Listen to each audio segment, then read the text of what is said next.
to udělat chytřeji. No tohle se opravdu nikdy nestane, že by to bylo vždycky nkrát. Rozdělíte si chod toho programu a úplně zvlášť budete počítat pohnutí začátkem a úplně zvlášť pohnutí koncem. Všech pohnutí začátkem dohromady je nejvýš n. Pak už jsme úplně vpravo. Nikdy se nevracíme. A stejně tak všech pohnutí koncem je nejvýš n. Takže dohromady o n operací. No to, v jakém pořadí se střídali, je pro časovou složitost úplně jedno. Takže tohle je velice jednoduché a lineární řešení.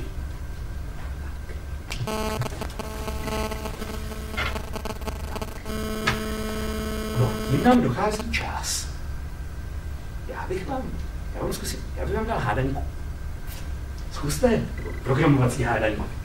Zkuste se nad touhletou úlohou zamyslet a vymyslet algoritmus co nejrychlejší, který bude fungovat, i pokud tam budou záporná čísla.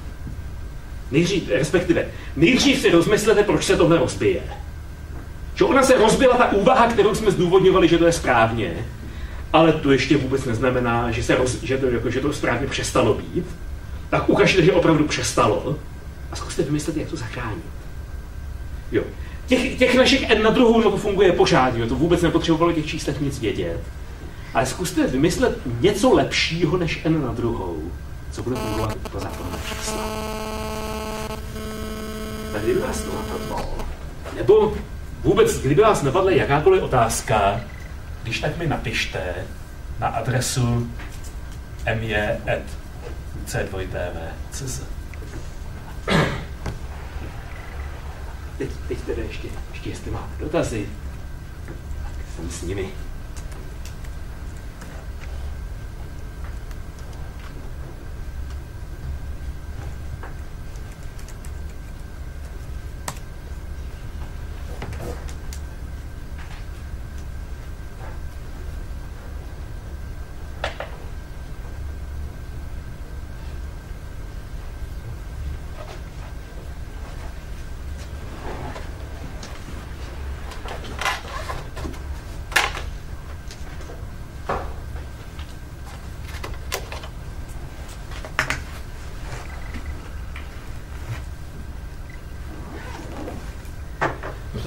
Pokud ne, tak v tom případě vám děkuji za pozornost a zas někdy na viděnou. Příště to nebudu, příště budu přednášet kolega, ale určitě se to ještě někdy objeví. A kdyby se vám stejskalo, napište. Díky.